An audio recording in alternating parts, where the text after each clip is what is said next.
Hello and welcome to the Gooner Talk, back again with you guys for another episode of our Let's Talk Arsenal series. For the last time in its current state, as you're looking at it, the channel is going to be going through some renovations overnight, and you're going to be seeing some very, very different looking kind of graphics and exterior. You've obviously already seen the logos and stuff as well, which I'm excited about. But to bring an end to what was kind of, the 2021-22 era of TGT as we move into 2022-23 tomorrow, I'm joined by one of our TGT OGs. How you doing, Drew? You good? You well? Yeah, I'm good. It's I'm still here in Sweden, so can't be sad with life at the moment. So yeah, it's good. No, enjoying it very much. Yeah, it's been excellent. Yeah. So I've been here since June 9th, and I'll be here until August 23rd. So I've been here for like 2.5 months. So, yeah, it's a long time. Yeah, it's been good. But hopefully, maybe it can become more of a permanent thing. Maybe in the future, who knows? That's maybe the plan. Hold your thumbs. Yesterday. Hold your thumbs. They say that. Yeah, they say it in Sweden. You don't do this. You do. So you don't cross your fingers. You hold your thumbs. No, they say you hold your thumbs. Yeah. There you go, people. So, you've learned something brand new. There you go. I went to the Arsenal Göteborg fan club meetup bar yesterday to watch the match. It was quite good. Met quite a few Swedish Arsenal fans. Had a good chat. Had a few beers. It was good. Yeah. Nice. Awesome. I'm so glad that it's going so well there, and I'm fingers crossed hoping that it works out. Yeah. But whilst you've been away, because I think it must be easily 6 months since you've been on the show? Man. Yeah, ridiculously long. For those that have joined us throughout the summer transfer window, and a lot of you have, Drew is one of our kind of original guests and regulars, along with plenty of our TGT crew. And I can already see the chat box lighting up with love. I mean, Drew's so original that he has his own emoji for our members in the chat box. That's like, you got John and Mike and Lee Judges and Drew. Yeah. So let's get your Drew emojis That's going, true. guys, in the chat box. Just a welcoming back. But it's an interesting summer we've had so far. It's potentially going to be an interesting end to the summer as well. But what have you made of the business that Arsenal have done so far in the window? I mean, I've been quite happy with it. I mean, I know that some people might feel like we still have maybe one or two people to get in the door, but overall, I think we've addressed issues expertly. And I try not to judge preseason too much, obviously, because it's preseason. And as much as I want to get on the bandwagon after yesterday, but we look good. The new signings that have featured look good. Jesus, obviously we expected him to be maybe a bit ahead of the curve over other potential new signings because he's worked under Arteta before. The system is similar with City, but he's looked very good. Like he's not missed a beat. Looks like he's been here before. That to me is vital. Goals are going to be currency for us this season, especially if we have ambitions of getting into top four. So it was really important that we got it right with who we wanted to bring as center forward. So I'm quite pleased with that. I think Zinchenko, again, also looks quite good since he's been here. Saliba is impressed, which I know a lot of fans are really excited to see him finally playing, and maybe he'll get the start match day one, which I expect. So, yeah, I've been really happy with how the summer's been. I think we need one or two more in. But apart from that, if the window ended tomorrow, I'd still be happy. So, are you muted? You're muted.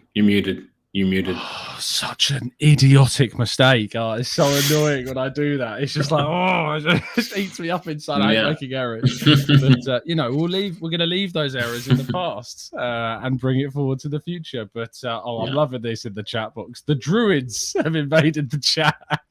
That's brilliant. I thought that was going to go over your head for a second, and then I realized it just clicked in your brain what he was talking about. But no, fantastic, I think. The business we've done so far. Gabriel Jesus is the standout. Obviously his tenacity, his energy, his movement, his finishing ability, the way he links up play. What is it you think he brings us that we have not had for so long?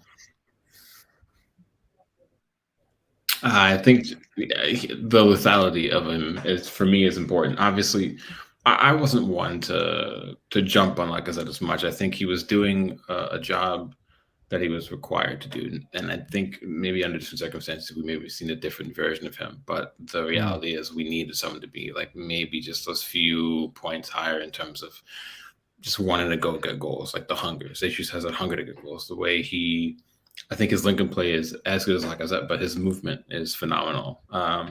He's decisive as well. He's that move for I forget if it was his first or second goal yesterday, where he settled it on the left-hand side. He brought it down, and within 2 seconds, passed it off, and he was just automatically darting into the box. That's what you want to see. Yeah, you might not get that from Lacazette last season.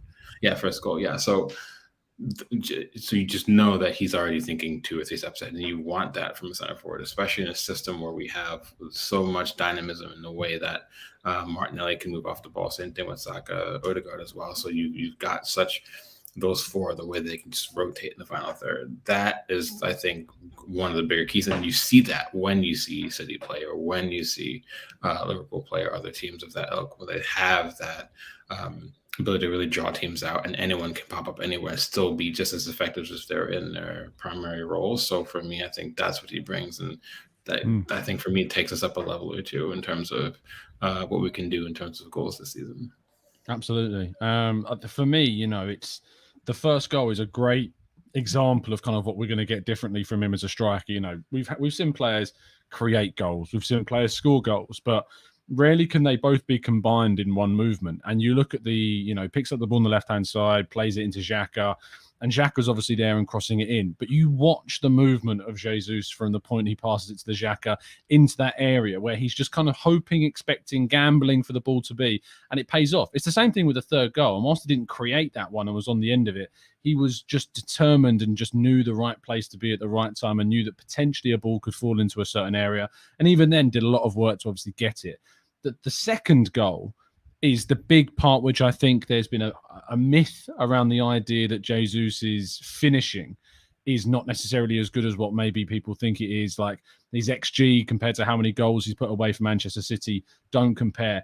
And I find it such a strange thing to stick by now, when we've seen clearly that when he gets opportunities in the box, he's absolutely lethal. I mean, what kind of goal tally expectations should we measurably be expecting from him next season? So we did the Yama podcast a couple of days ago, and I said, for me, Premier League only, I think he's got to have 15 goals in the league. And I don't think it's unreasonable, because if you look at it last season, Saka had 11, Smith Rowe had 10. It's not unreasonable for your headline striker to be 15 and up. I think he should get between 15 and 20. In the Premier League. Yeah, in the Premier League. I don't know if he necessarily will, but that's kind of the marker you want to hit. And again, if we have ambitions on wanting to get into top 4, which I think this season we do unquestionably, you look at City of Erling Haaland. Yeah, he missed a massive sitter against Liverpool, but the amount of chances City create, he's going to score bags with goals. Nunez will come good. I think people are taking the piss a little bit, but he'll come good as well. Obviously Spurs have Kane and Son. Chelsea are a bit wonky with that, but that's where we need that Jesus to come in. And I think if he does fire the goals we need him to, I think that's going to be probably for me the reason why we'll get top 4 this season is because of him, and that's kind of where you put us up maybe just a bit ahead of someone like Chelsea or United as well, given the Ronaldo situation. So I would say 15 minimum for me, and I'd be happy with that, because if you look at it, if Saka and Smith Rowe keep the same tally, or even Martinelli, depending. If you get 3 players across your front line that all have double-digit goals in the league, it doesn't have to be a high number. You don't need a 20-goal scorer. If you have 3 players that get between 11 and 15 goals, it's fine. So, that should be the goal for me, I think. Yeah, I mean, you look at, and people might say 15, that's not high enough. But actually, when you consider the fact that that's just 3 less than Salah scored from open play last season, Salah ended the season on 23 goals as the Premier League top scorer, but 5 of those were from penalties. Son managed 23 without any penalties, which is pretty ridiculous. Cristiano Ronaldo managed 15 Premier League goals without penalties. So, and Jesus isn't going to be our penalty taker next season. Saka is our number 1 penalty taker, as has been shown by the penalties that he is taking in the team right now when Jesus is on the field. One for your fantasy teams, if you're thinking about sticking Saka in the team, by the way. It's certainly worth Saka being a shout for that penalty part that he didn't have last season, because, of course, Aubameyang and then Lacazette were Arsenal's main penalty takers last campaign. But now that falls to Saka, which I think is great, considering obviously what happened during the Euro final, and he's being given that responsibility, and he took that towards the end of last season, scored the penalty against Chelsea, if you remember. and it's taking that forward now. So I think it's going to be really important. Tim says, I'd take 15. Richard says 25 is a bit of a reach. I mean, 25 Premier League goals next season, if that's your expectation, that's 2 more than what Mohamed Salah got, with including penalties. Like, I think sometimes people overhype the idea of the amount of goals someone is going to score in the league. We're talking about all competitions, then we can start talking about 20 plus. I've got no problem with that at all. But in the league, 15 goals from your striker is very good. You're up there with the top players in the league at this point, especially if you're not a penalty taker. So that, I think, is completely fair and where we're at. How much do you know about Fabio Vieira, Drew? Because I'm not really that much in the know. No, not a ton. And you know this, I don't watch a massive amount of Portuguese football. But what I would say would be, and I was having this discussion actually at the bar yesterday, was, from what I do know, it wouldn't surprise me if, I don't think he's here to push or replace Odegaard. I think realistically, especially if we don't move for another midfielder before the window closes, it wouldn't surprise me if Arteta rotated him with Granit Xhaka, depending on who we played. If we're playing against a team we're expected to dominate, I think you see Vieira actually play in an 8. And I think if we're maybe need a bit more, the more defensive, deeper sitting midfield, then Xhaka might play instead. I think for me, that would make sense. In terms of what he can bring, I know he's quite creative. I know he's good on the ball, obviously. And I think those are the parts of the transfer remit we've had under Arteta. Someone who's tactically versatile as well. I think these are all the key things that we could expect from him, even though I've never seen him play. But that's my assumption just based off of how we've recruited. So off the basis of that, I think it would make sense to we can really now kind of fine tune how we're going to play based off of who we're playing. And again, that's what, the higher echelon teams will always do. Guardiola does that religiously, and he's done that religiously for years. So if that's kind of what we're aiming for, then maybe we can see that from him. So, and Zinchenko, just to kind of round things off in terms of what we've done, Turner and Marquinhos don't really muster too much conversation. They are depth signings, but Zinchenko is a signing that, I'm over the moon with. Genuinely over the moon with that signing. No, yeah, same. And it's funny because when we first signed him, between my thought process and how Arsenal tweeted Zinchenko, the experienced midfield, and everyone was like, oh, is that a breadcrumb? And it was kind of interesting because he can play midfield. He does play midfield for Ukraine, but no, I do think he's here to actually play left back. But he can do those underlapping runs the way I think we're going to require him to be, not just make overlapping runs and lump balls into the box. I don't think it's that. I think he's going to be more of a creator from out wide, from deeper in as well, which will allow whoever is playing 8 to push on forward. So you see how often Xhaka got forward actually when he played yesterday, and that's that prime example, because if Zinchenko's on the left, that can do virtually the same thing that Xhaka would do if he was sitting deeper. That allows your midfielders to overload into the box, and that's actually incredibly important to get numbers forward if you want to get goals. So I'm quite happy with that. I think no one can really speak against how well Tierney performs when he's fit, when he's on form. But the reality is he can't stay fit, right? And you still do want options there. So I'm perfectly fine with rotating between them based off of who's on form. If it's Europa League or whatever, Domestic Cup or Premier League, it doesn't really matter to me necessarily. But the fact is, it's like we're getting to that point where we can say in a lot of positions we have 2 players that we can count on in our line, and that's incredibly important. So I love the signing. Again, it's a signing that Arteta knows. That's also important. So, I think we smashed it in transfer window so far. So, and the key point is that there's still time left. That was the big thing for Arsenal, was to make sure they got the bulk and the priority areas sorted before the season started. And for me, striker was always going to be the big one. Central midfielder was the other, and we haven't yet, addressed that. But the thing with that position is, unlike striker, we already have Partey and Xhaka, that are in that position, that are already playing there. You've got Odegaard. We've added Fabio Vieira, who can also play in an attacking and number 8 role if we needed him to. You've got Smith Rowe. We have depth there. It might not be the quality depth yet. Lokonga, I hope, can develop into someone that is genuine quality depth. And El Neni gives you experience and a level of quality. I think he's an underrated player in the squad, to be honest, El Neni. I think he can give you some really solid games. But whilst we have Partey and Xhaka, we didn't have anyone at striker, and we're getting that player in as not only, covered off that position, but taking it to the next level as well, which is really, really key. And also, when you consider the fact that Zinchenko comes in, he can also play midfield if you ever needed him to. And I think he could play that left 8 role even over Xhaka. I think me and you both agreed if Tierney's fully fit, I'd start Zinchenko over Xhaka at this stage. So do you want to go on record and say you agree with me? Or I do. Yeah, I do agree with you. Obviously, it's not because I disapprove of Xhaka. It's just I think Zinchenko would just be a better player. He's more press resistant. His technical quality is a bit higher. And I think for me, that's a small difference maker. So no, I would do that actually if we could. And that's kind of why I speculated that it wouldn't necessarily shock me if we struggled to bring in another midfielder. It would be an interesting theory to go out and get a left back and then use Zinchenko as midfielder instead. I don't know if we're going to do that, but that was another option I kind of pondered about. Maybe that could be like another plan B if we just couldn't get someone like a Tielemans that we've been talking about.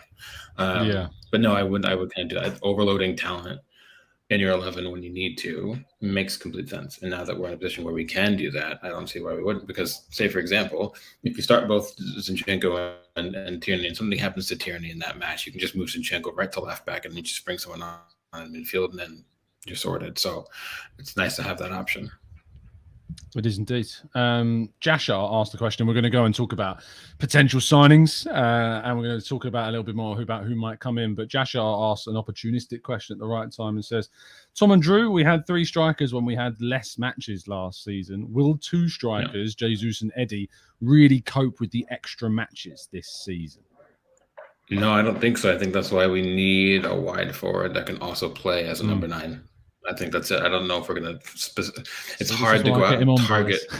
It's hard to target a number 9 right now because how would you pitch that to them? We just bought Jesus. We just extended Nketiah and gave him a raise. So, and he's clearly going to be playing a large role this season. So what's the pitch point to another number 9 you'd bring in? It makes more sense to pitch a wide forward that can play as a number 9 or even play on the left, depending. Again, it would suit that the player profile of someone that can come in versatilely and play in 2 or 3, maybe even 4 positions, depending on who it is. So, I don't think it's enough, but I think we're also thinking about that. I think so for me, it would make more sense to go out and get a versatile wide forward now over a central midfield at the moment. I think that's got to be maybe the priority. If we can get both in, sure. But if I had to pick one, it would just be a wide forward for me that can also. So you choose a wide forward over the central midfielder?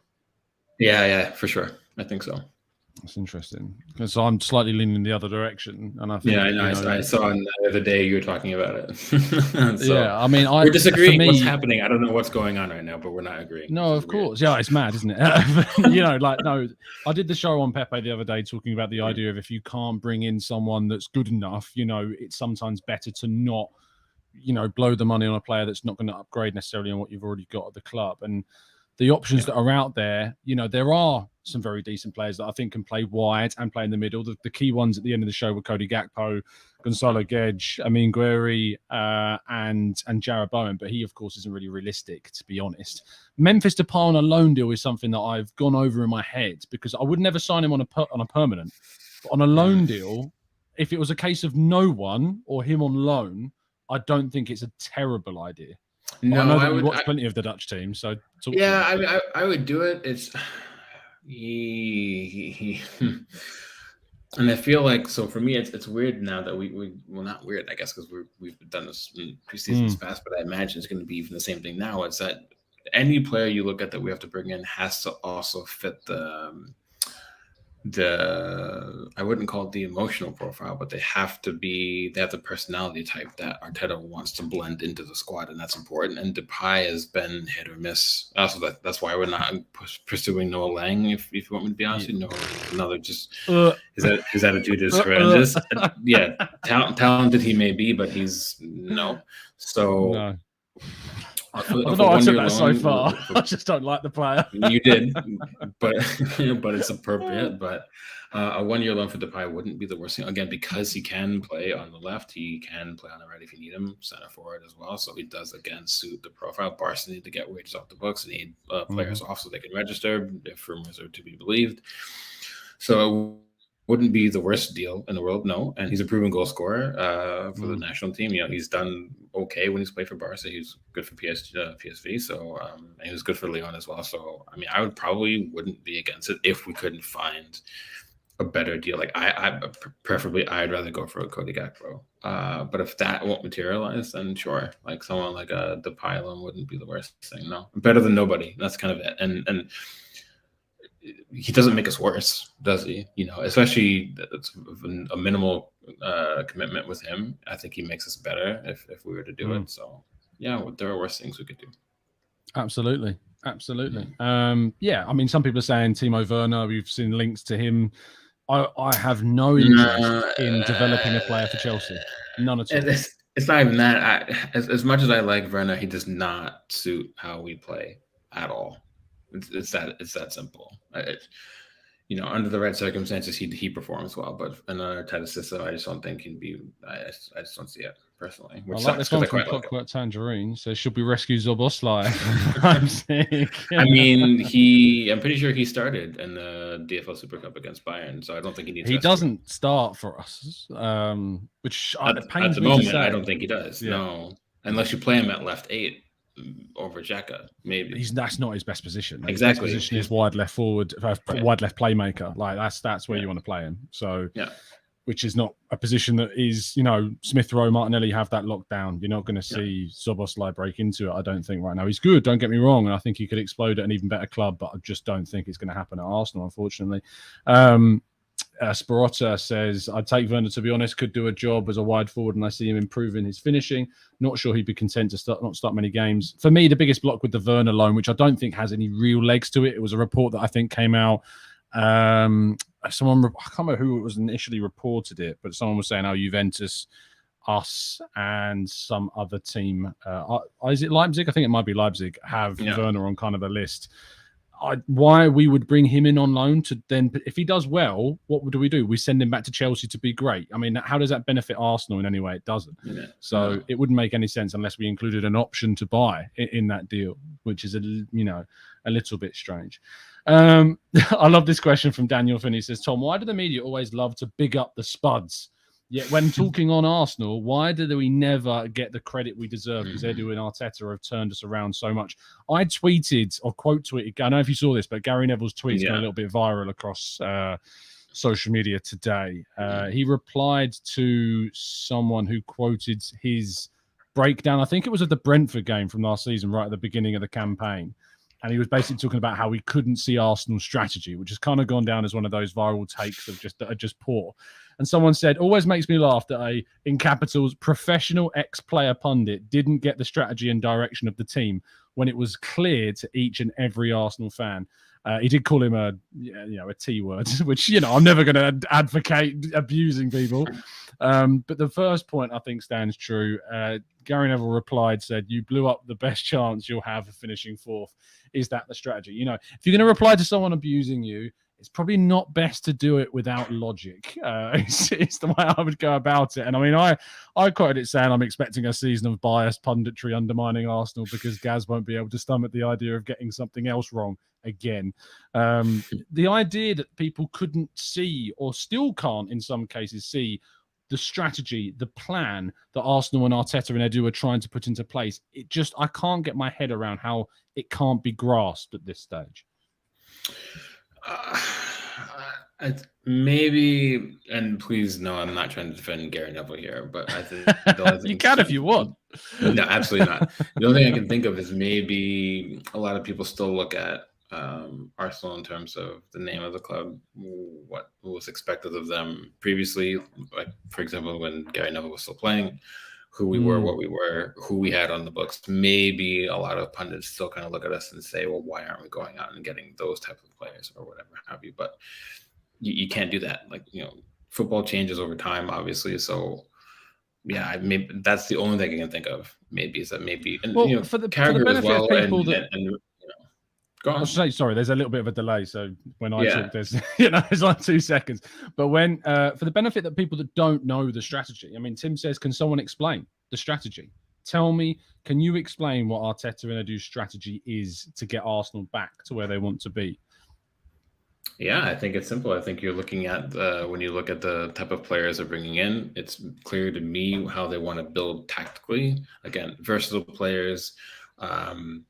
And then beyond that, for me, you're looking at, we're bringing in players of a certain age because they're trying to build something for the long term, right? So this isn't just Edu and Arteta. That's the other thing that people have to understand, is a lot of this is KSE as well. KSE's done near identical things with both the Colorado Avalanche and the Los Angeles Rams, and both of them just won the Stanley Cup and won the Super Bowl.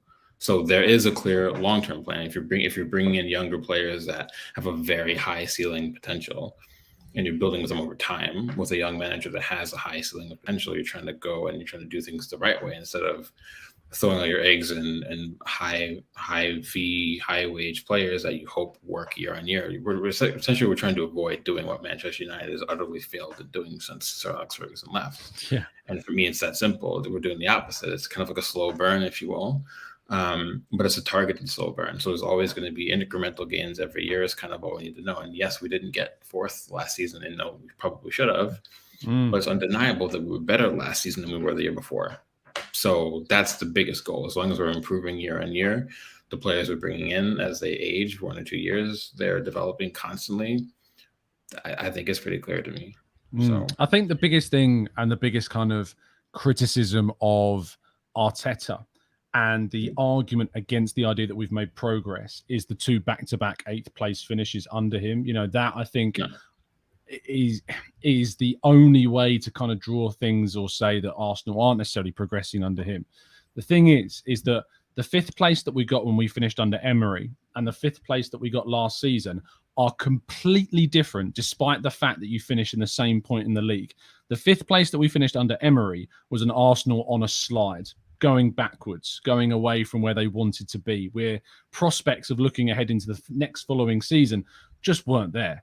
You look at the 5th place from last season, it's an Arsenal that are not on the slide. It is an Arsenal that are on the up and looking to try and get back to where they want to be.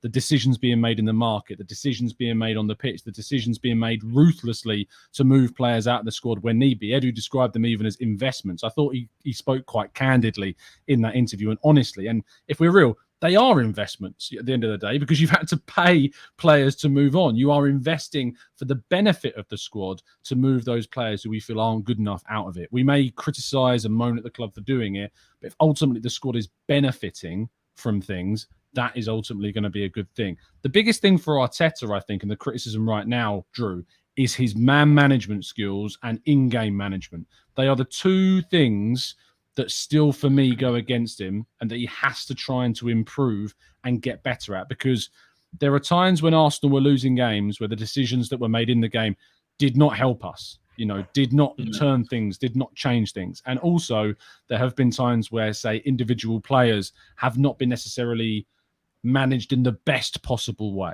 as well. Yeah, I think part of that does come with time, especially like you don't become a good manager overnight, especially when you're a young manager. A lot of that takes time and experience, and eventually, hopefully, he'll get better at that. The decisions in game, I agree. Also, I don't think that's so much time. Sometimes I feel like the reason why he didn't make decisions is because I think he would. It's not that he wanted us to lose, but it's more of just like sometimes things have to not work for you to go back and explain why they didn't work and how you can improve, if that makes sense. So, and also it could just be stubbornness as well. Again, Guardiola, same thing. Sometimes he just will not make a change. Klopp sometimes also just will not make a change. Sometimes, a lot of times, big managers won't. They just will just sit there and wait till the 75th, 80th minute and hope things that actually start working. And sometimes they do, and sometimes they don't. So part of that, I think, is faith in what he wants to achieve. Part of that is maybe faith in the players to maybe see themselves through. And also part of it is stubbornness. I think it's a conglomerate of things. I don't think it's just one particular thing. So I think this season, I agree that if we're going to get top 4, for sure, you can maybe say that the man management issue won't bite us, but I do think in-game tactical decisions that he has to make and improve on, I think that has to be key because, you know, I don't think what Chelsea has going on necessarily is all Tuchel's fault, but he is a very good manager as well. So you would expect that he would be better. There's no doubt Tuchel is a better manager than Arteta. There's no debate about that. You have Conte as well. So he's up against 4 very good managers. And then you have Ten Hag. And I know that United are a mess in the market, but Ten Hag is also a very good manager. So there's going to be a lot of Very good pressure manager to at get Ajax. He's a good manager. But I agree. There's the Eredivisie tax, which is hefty. So, but yeah, I do think that Arteta himself will have to improve on a personal level in terms of being more decisive. It's great that we've been decisive with knowing what we want to bring in and what we don't want. So we're trying to get rid of it from the squad. That's great. But he has to bring that same decisiveness now on the touchline week in, week out when we're actually playing. And if he does that, then we'll be okay.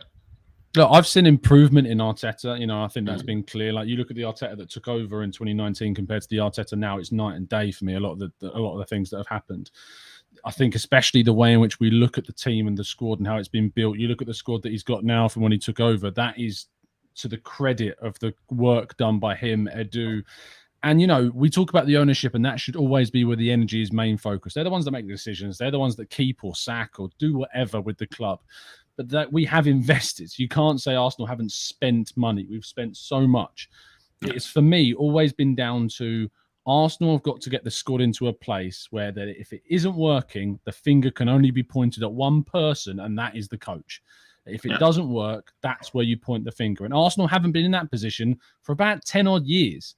Unfortunately, the squad has been poor. The decisions behind the squad building has been poor. And it's only been since Arteta and Edu have come together in the last 2 summers in particular to really change things. And hopefully this one as well, in which we're moving back into that better direction to build ourselves a squad that I think can absolutely compete to finish as high as possible. I don't think it's of the level of City and Liverpool yet. It's definitely got the foundations of a squad that could be. Absolutely could be. And if Edu's talking about a 5-year plan, and this will be the 3rd season of that 5-year plan, because, the 3rd full season of Mikel Arteta and the main changes in the market, we should, at that end of that 5-year plan, be, as a squad, in a position where we can challenge City and Liverpool. It shouldn't be unrealistic to say that we couldn't get there, because Liverpool are not a side like City that can be, that, are just backed with money every single summer and just lump loads in. Liverpool are where they are because of consistent, smart decision-making from a recruitment, from an appointment, from all of that kind of level, from a selling perspective. Every aspect of Liverpool is just gone through the fine-tooth comb to make sure all the correct decisions are made. And Arsenal can get there if they too do that same thing. And so far, squad building, great. We are on the pathway to that. The last 2 summers and this one, we've made great steps. It's not been perfect. Runnison, Marie, Cedric, Willian, these aren't perfect signings. They're not. But the good thing about that is that they're not kind of peppered throughout the process, if you want to use that word. No. They are ones that happened at the start that we're not then repeating, that we've learned from, and that you look at the way in which we're trying to recruit players now. It is learning off of those previous errors to the point where we're making such good decisions in the market. So we get to kind of the main question, Drew, which is the name of today's show, which is we still need more. This window, we still need to do more. I know that we've both said that we're happy with what we've done, but we need more. So for you, you've talked about wide forwards. I've talked about central midfield. But if we're going to start talking about names, and this is where Chatbox, you can get involved as well, realistically, who should we be looking at?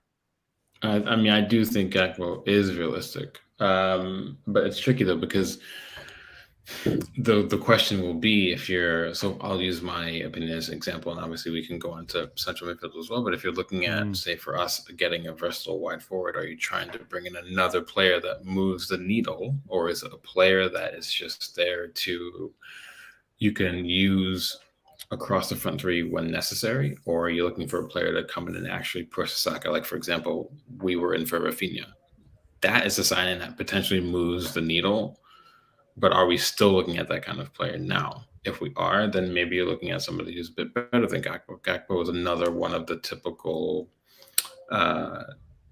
profiles we've been signing in the last 2 summers. He's younger. He has leadership experience, but he's only 23. So it's not, he wouldn't move the needle yet, but within another 2 years, I think he'll be phenomenal. So he will move the needle. So he's taking it, again, slow burn. Or do we want to bring in a player who comes in and all of a sudden it's just like another Jesus signing in a way?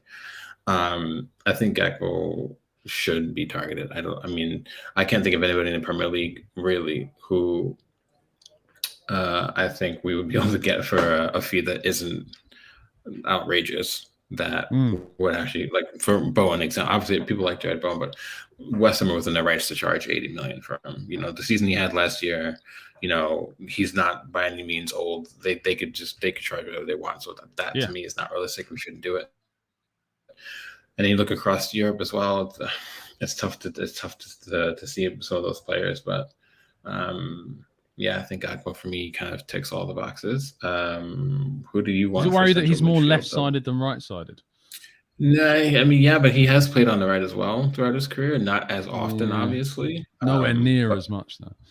Nowhere near as much, but he's still, for me, he is good enough to play on that right-hand side. That's just how I analyze it. So, yeah. What about you? I know you'd prefer to focus on central midfield, right? So who's your name? Yeah. I mean, for me, central midfield has to be addressed before the window finishes, without a shadow of a doubt. You know, Tielemans for me is a great option, Premier League wise. I think he's a great addition. I think he slots straight into what style Arteta wants. Technically brilliant, really good going forwards. Yes, there's question marks about what he is like in the defensive third, but that's not really why we're buying him, to be honest. It's, you know, and I buy a player for their strengths and then coach their weaknesses to be better. You know, that's what you should do. And Tielemans, I think, can improve in those kind of defensive third question mark areas, and I think will do in this squad. He'll also have better players around him. Leicester have a very decent squad, don't get me wrong, but I think he'll have better, you know, at Arsenal and suit this team. I also think he'll be more driven and you know, comfortable at Arsenal is right now at Leicester. I think he's got ambitions. I think he wants to take his game to another level, and I think at Arsenal he clearly thinks he can do that. It still baffles me a bit why maybe we didn't get that one done soon in the window. I get the idea that we need to move players on, and I don't think we'll see any movement. Oh, well, I know for pretty much a fact right now that we won't see much movement until we've moved more players on. Torreira and Maitland-Niles being the main two, especially for the midfielder.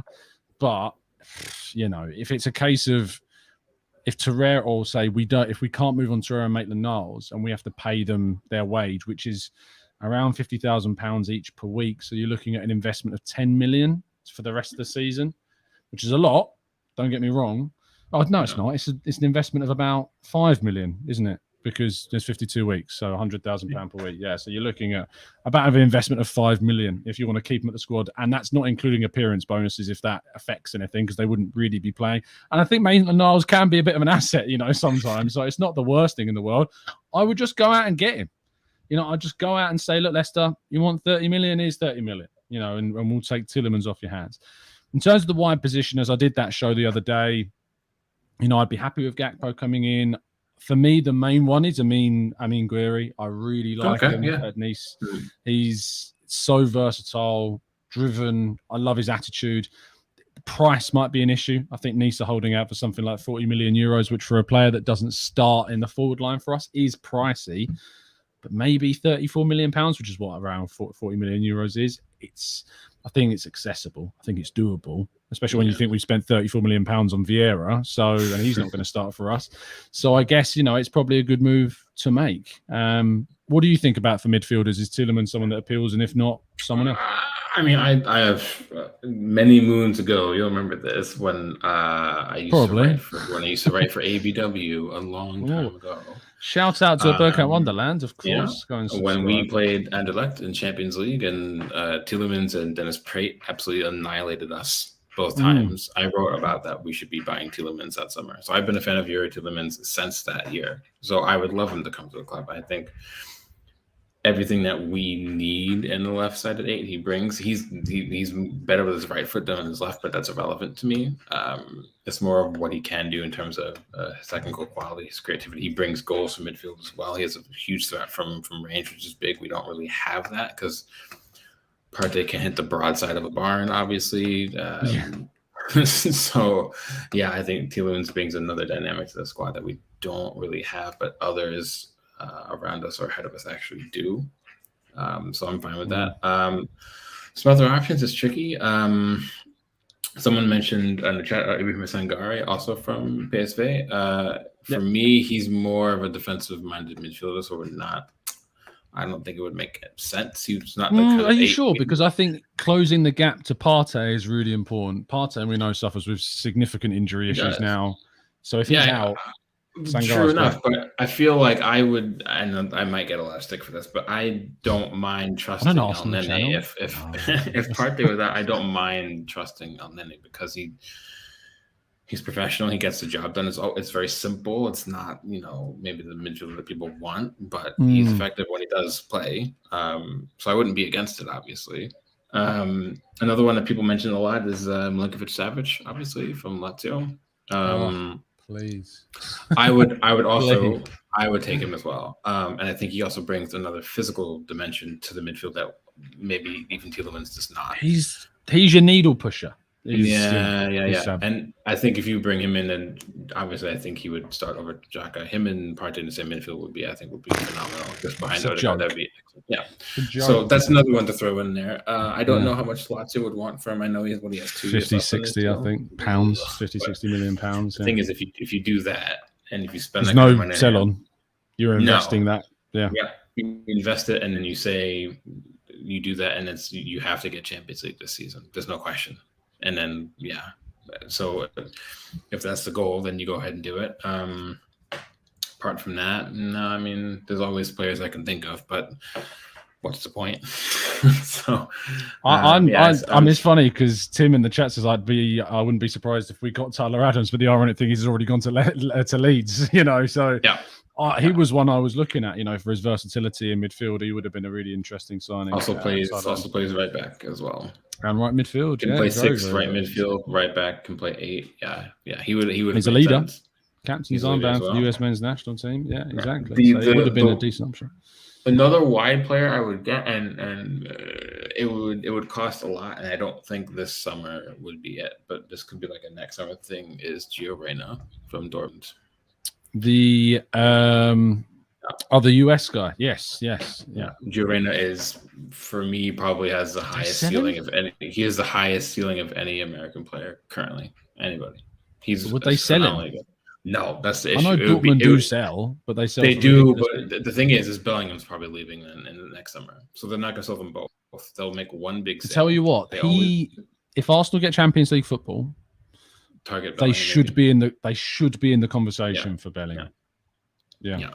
This year would have been that's not happening. But next year, I agree with you. I think there's no harm in putting a name in the ring for that. I know Liverpool are heavily linked, obviously. And if Liverpool linked, then somebody else will want him, like Man United might come in from, who knows? But we should be in that discussion for sure. I agree with you. Yeah. Absolutely. Just a couple of super chats come in. Jashar says, why does Mikel Arteta wait until the 79th minute to sub players? I think that was, again, specifically in the game at the weekend. I think he just wanted to see as much as he could from the team that is probably going to start against Palace. Yeah, that 11 will start against Palace, I'd imagine. Yeah, I'm excited for that. I think it's a really, really good team. Ali says, big up, lads. We need 2 more quality signings. We're a Partey and Jesus injury away from a crisis. I don't necessarily agree with the word crisis. I think that is harsh. And I also think there's a lot made about the hypotheticals around Arsenal and the drawbacks of Arsenal's squad in a hypothetical sense. Leicester won the league because everyone stayed fit for that entire season. It was a big shock, of course, but everyone staying fit in that team was massive for them. Spurs getting where they do often means that Son and Kane have stayed fit for most of their season. Arsenal will need a little bit of luck. And most teams do, to get where they do in leagues. Only if you're the likes of Man City can you afford to suffer a fair few injuries to key players, because you've got such depth. Even Liverpool, if they were to say lose Salah, lose key players, it would affect them significantly. You think about when Liverpool finished 4th, 2 seasons ago, because they lost all their centre-backs, stuff like that. That Liverpool team finished 4th. I think people forget that sometimes. The Liverpool team that won a Premier League, that won a Champions League, these are the fine margins that we're talking about. Is if you lose key players, it affects you no matter who you are, unless you're probably Manchester City.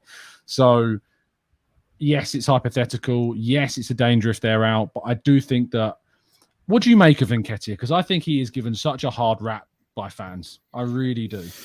Including both of us. I said he would never make it at Arsenal, was my specific words. Yes. Yeah, and I'm pretty sure being wrong. No, exactly that. But I think he's done phenomenally well to put himself in the position to get that extension and that big pay rise and fight for his place and get maybe more minutes. I think if he can bring the consistency from last season when he played to this season, then I'll hold my hat out and say I had it wrong as well. The thing for me is, even if he doesn't score a ton of goals, the thing with Kade that I enjoy is that he suits the system. He knows what's expected of him. He will run his socks off. He will press. He understands those around him. They understand him, and that's important. So, and that's kind of the argument that I used to have about Lacazette as well. I was like, yes, it sucks that Lacazette didn't score, but he understood what was expected, and everybody else meshed with him on the pitch, and that's what you need, and then the goals will come from that. And for me, there's no mistake about it. I don't think that Saka and Smith Rowe and even Odegaard to a certain extent get the goals that they did last season if Lacazette wasn't the center forward playing. If it was Oba, no, they wouldn't. For sure not. No. So I think that's an important aspect as well. But Nketiah, I think, will get those goals because he has a little bit more dynamism than Lacazette currently has. When Lacazette was younger, a different player. Now, it just wasn't there for him, and that's okay. But I think Nketiah will be as decent as a number 2 center forward in the Premier League that you're going to be able to get if you're not Man City or Liverpool. So I'm fine with that. So thank you, Chatbox, for updating me for some breaking news that has just dropped. David Ornstein reporting that Fulham have reached an agreement with Arsenal to sign Bernd Leno, fee in the region of £8 million. That's fine. Just been sorted. Yeah, personal terms in place. 30-year-old goalkeeper expected to undergo medical next week before completing anew. So, £8 million in the door for Leno. Is that as much as I would have hoped to have get for him? No. Am I that bothered? No, to be honest, I'm not. We've already sorted out the backup. I'm very happy with Matt Turner as a backup to Ramsdale. We've got Carl Hein, who's going to be the third choice for this season after Okonkwo's gone on loan to Crewe. I'm happy with our goalkeeper department. I'm happy that we've managed to get $8 million. Of all the players that, we could be a little bit more lenient to, I think Bernd has been a very good servant to Arsenal. He wanted to stay in London. He wanted to get that move. $8 million. It's, as Benjamin says, we're $8 million closer to Tielemans, boys. So yeah, it is less than he is worth, but ultimately the market determines what a player's value is, and if no one was willing to come in for more than that for him, that is what he's worth. No. Yeah, I'm fine. Again, same thing. It's and I responded to on YouTube to one of with your episode with Dan. I think it was. Yeah, and I said simple. I didn't recognize who that was at first. Of course you didn't. No, why would you? But goalkeepers in years past of a similar standing to him, experience, contract situation, final year, they were going for roughly that. 8 to 10 million, so I don't think we were in a position to expect Fulham to pay 15. There's no way they would have done it. I'm fine with him being sold for between, if it's 8 or 10 or 15, doesn't stop us from doing what we want to do later in the window if there is anything, because the money is obviously there. It's just a matter of we don't need 4 goalkeepers, and it's the last year. I'd rather get 8 million and get nothing and let them walk for nothing in the summer. So absolutely. And also, it'd be nice to see the reception that we give him when we play Fulham as well. So, and he will get a very big reception. He's a very well-liked character. Did he have mistakes? Yeah, I remember the game against Burnley, where the whole Xhaka situation, I put a lot of that on Leno, and I felt that, he have cleared it. Maybe we wouldn't have dropped points in that game rather than passing it into Xhaka. So sometimes, yes, Xhaka was calling for it in probably a silly position, but just assess the situation and clear it, man. You don't need to just bend to the will of Xhaka all the time. But I liked what he brought. He's a very good keeper. He's not an Arteta keeper. He's not going to give you the distribution levels that Arteta wants, and that's fine. Arguably, should we have kept Emi Martinez instead?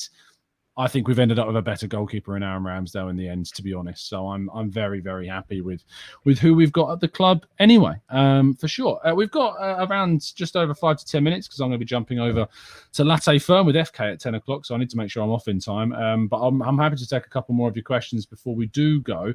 O'Malley says, do you think we should upgrade on holding? This is an interesting question that I get asked quite a lot. My response is usually, name me a 4th choice centre-back in the Premier League better than Holding. There aren't many. And you can look at who United's depth centre-back options are, really, if you think about it. Same thing. They've got Varane, they've got Lindelof, Maguire. Yeah, I think I'd rather start Holding over Maguire. Yeah. Or Lindelof, to be completely frank with you. So again, same thing. And Chelsea really only have the three they currently will be starting with, and after that, it's nothing special. So same thing. Joe Gomez is being shouted in the chat. I mean, if we're talking about Liverpool players, we're already on a good track for Holding. Holding's looking pretty darn good if we're talking about Liverpool players, you know. Yeah. So yeah. So no, I don't know how you could upgrade on him and still keep that upgrade in question happy. And I don't think we need to. Again, he's never gonna. You don't rotate your center backs often unless you really need to. Again, you see that across bigger sides. So he'll get the domestic cups. Maybe he'll get some group stage in Europa League. But every Premier League fixture, it's going to be the same center back pairing as it should. Knockout stage in the Europa League, probably same thing. Our best center back pairing.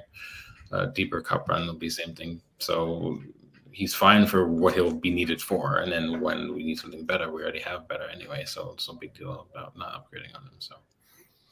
I have a little bit longer, it turns out, because the FK is not doing a show till 10:15. I love that one of my chat box tells me that. I love that. Clearly, FK is watching Love Island. That's why he's delayed it a little bit longer.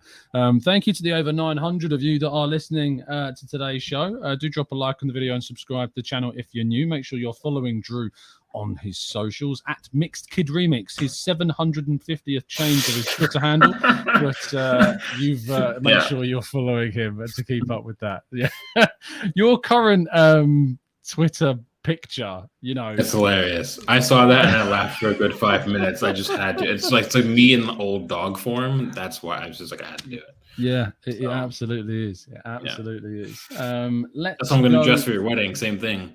Bow tie, little hat. Yeah, that's exactly what I'm expecting now. But Drew will be at my wedding. He's one of the few people who's lucky enough to be there. Andrew says, the Emirates Stadium has looked crap on the outside when we're supposed to have given it a facelift this year. What happened to that? It's being targeted for the World Cup break, to my understanding. That's when they're going to be doing a lot of the renovations. But they have been doing some other stuff, like the screens have changed in and outside of the stadium. So that's going to be changing. But yeah, very interesting indeed. Please don't spam the chat box, people. It makes it much more tricky for me to find people that are very patient with their questions. Let's go to Stephen says, oh dear, everything's Xhaka's fault, isn't it? When talking about that Burnley goal previously as well. A says next summer is when we should probably get rid of Rob Holding. I do probably tend to agree with that. If we're going to bring in someone else, that's probably where it is. I'm interested to watch Omar Rekic at Sparta Rotterdam this season and see how he gets on. Olu says, Drew, why is Arsenal always the opener for the season? I feel the Premier League always sets us up to fail.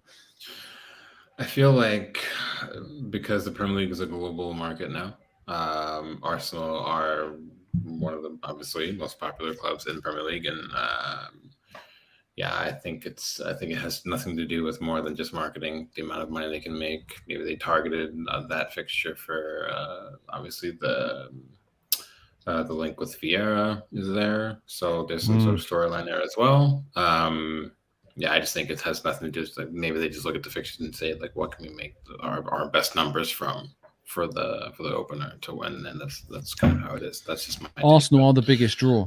I have no doubt that Arsenal will pull in, some of the biggest reviews, and an opener now with them is, especially against Palace, which is a team that Arsenal historically don't do that well. And, the Premier League will probably be hoping for an upset in that game again, just like they got with Brentford. So hopefully we can disappoint them and get a very, very important victory. Balaji says, did you see Tavares from Marseille? Crazy debut. I haven't seen it yet, but I have heard some good things about some of the things he was doing. And apparently the Marseille fans were raving about how much he's already taken that left-back position up a level. I still see a player in this guy. I know that you struggle with this a little bit more than maybe me. In the chat, in our WhatsApp group, you were very much like, I'm kind of glad to see the back of him, sort of thing. But I struggle with certain things. I think the potential is clear. I think from a physical standpoint, I think he can obviously withstand the Premier League. His pace is excellent. But I think for me is, from an intellectual standpoint on the pitch, he's not there yet. I think last season he relied on his recovery pace far too many times. And I think that for me was my struggle with him. It's not because I don't think he'll come good. I just don't think he was ready yet.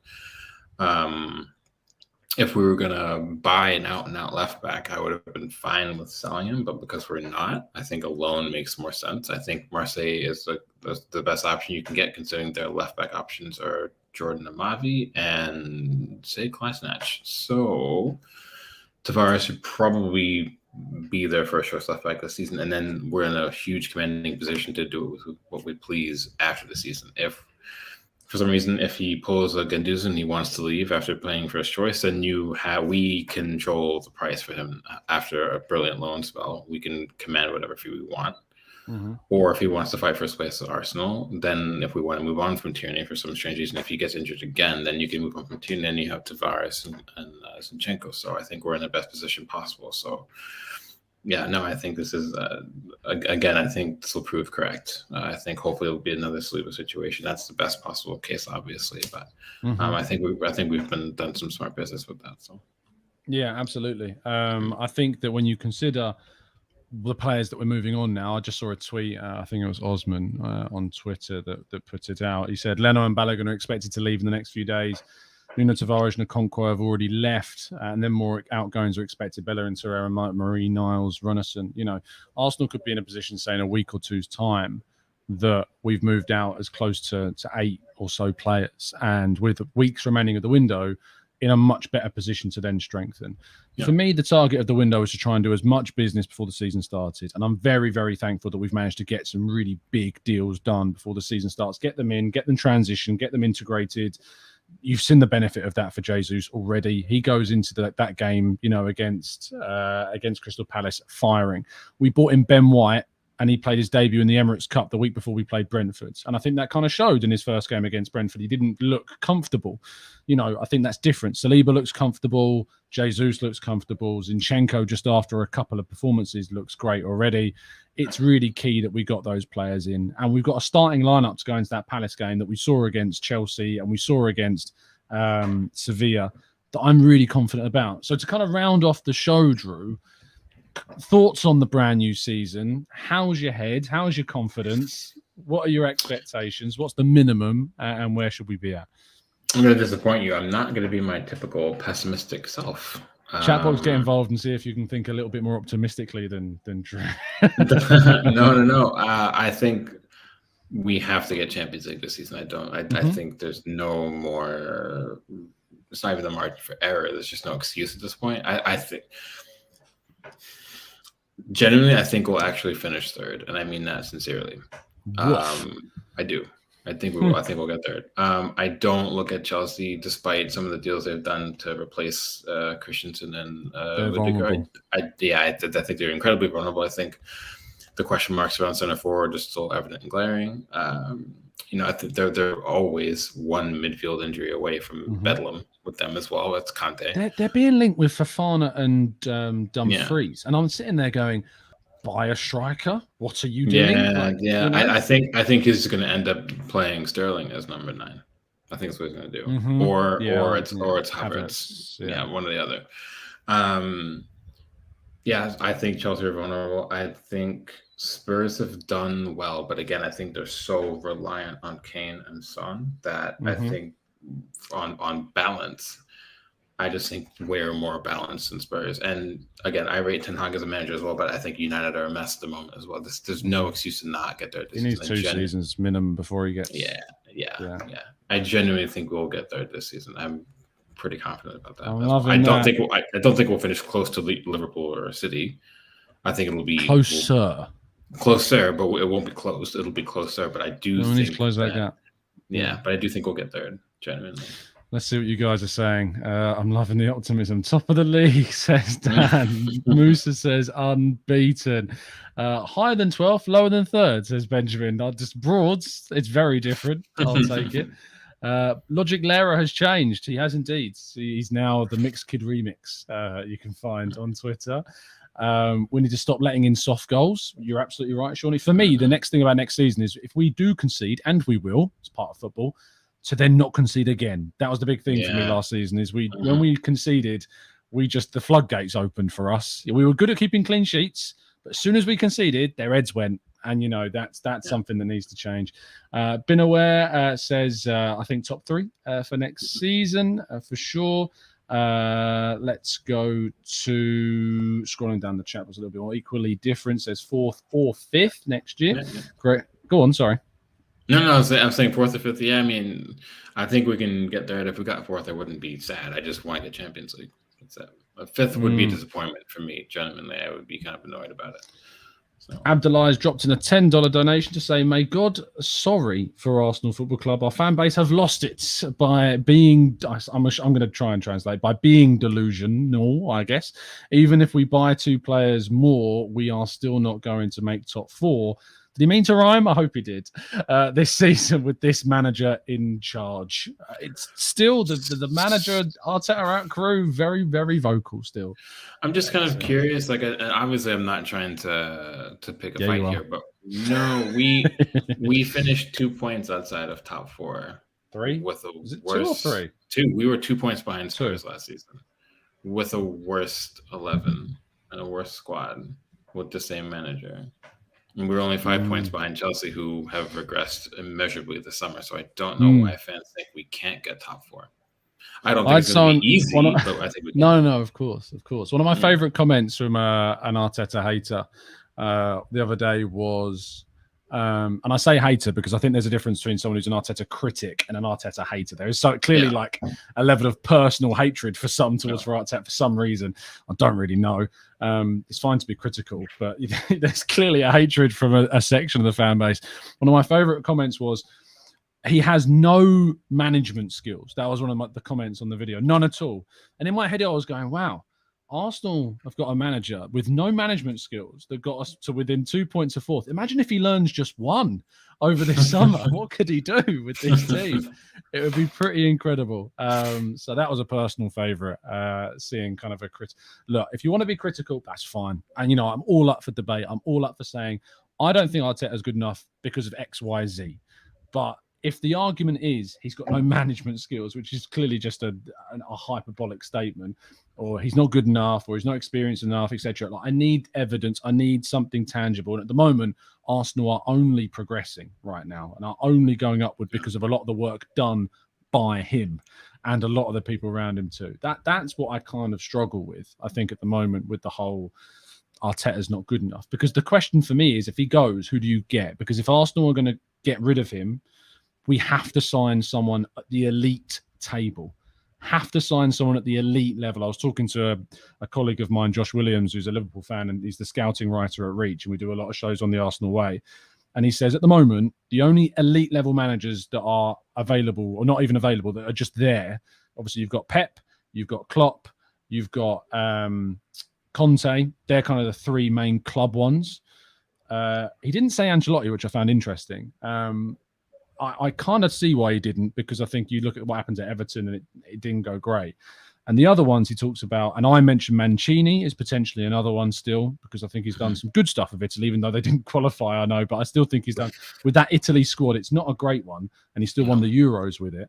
And Luis Enrique, the Spain manager at the moment, is the other one as well. And I think if you're not going to get someone from the genuine elite level, and I don't necessarily put Nagelsmann in that level yet, I don't put him there yet. He's not there yet. He'll get there, but he's not there yet. I think. And I don't put Zidane there yet, because it's very kind of, for Zidane, it's very endemic, with the Real Madrid situation.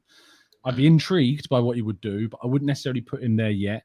And if you're going to get rid of Arteta, you have to get an elite manager. There's no point in getting one of those in the tier below that for the sake of it. You have to get an elite. I'm just not sure that you're going to get that right now. Maybe if Enrique leaves after the World Cup. I don't know if he is. If we were going to do it, it would have had to be done this summer, and you go get like Christophe Gauthier. Would have been a good option as well. He's a very good manager. He's not elite, but he's very close. He's done phenomenal work in France with multiple clubs who have no business traditionally being where he put them. So that would have been another one. But I think that ship has sailed. So yeah, I agree with you. I just don't see how it would work out if we walked away from him. So I think this is the best shout of the day, to be fair. Definitely should be going against Weigman. Look, the girls did brilliant today. I know a lot of you have watched England in the final, and the girls brought it home. Obviously a shout out to all the Arsenal girls in particular, because we love them. But it is.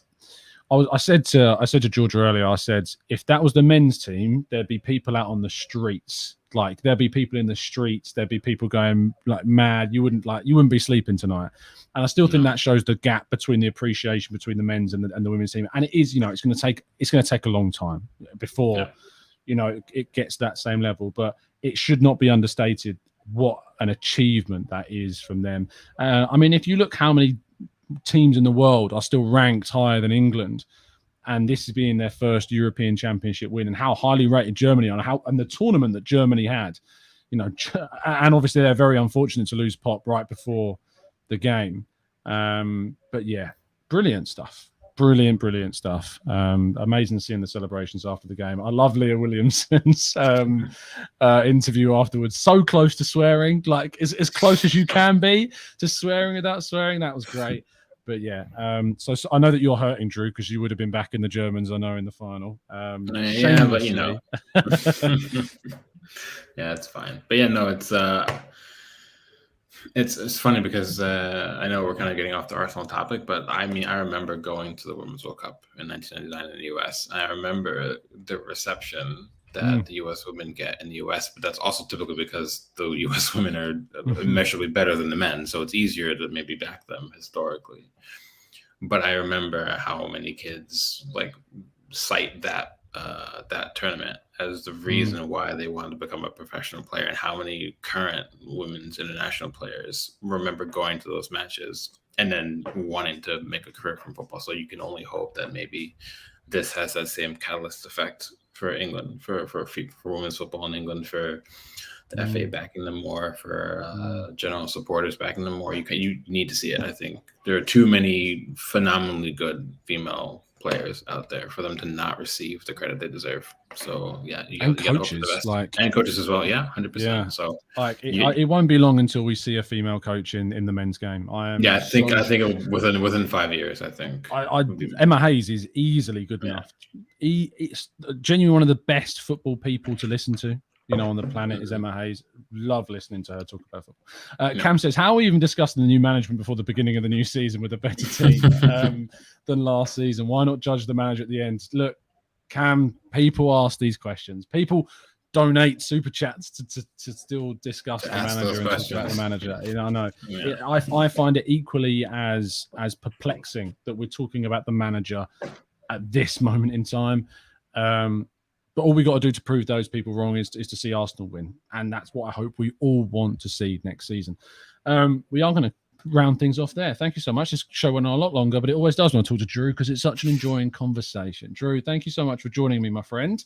I'm looking forward to seeing you in just over 3 weeks time. A couple of weeks. Yeah, we'll take pictures. We'll put them on Twitter and embarrass ourselves. But it's been Drew, I'm getting married in 3 weeks. What's happening? I know. What have I done? So you're 10 years younger than me, and you're beating me to that life goal.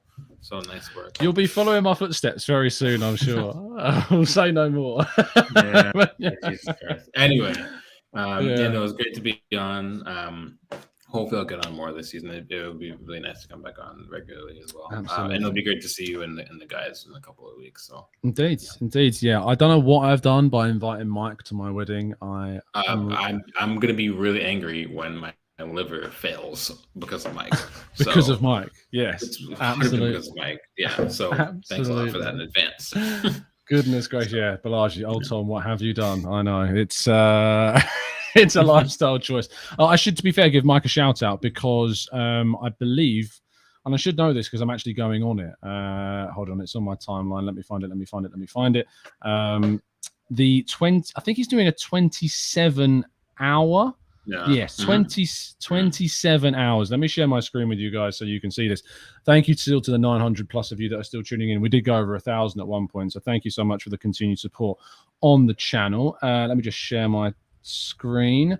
So yes, tomorrow at 8 p.m. UK time it starts. So on Tuesday morning, I'm going to be on. I'm basically doing the 8 a.m. show. And then I'm jumping on to his 27-hour straight through pod.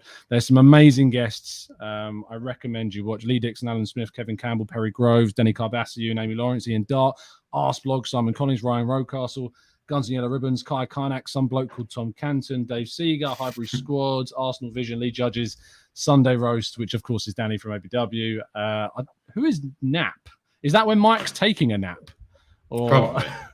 It might be a person. I don't know who that is. And many, many more.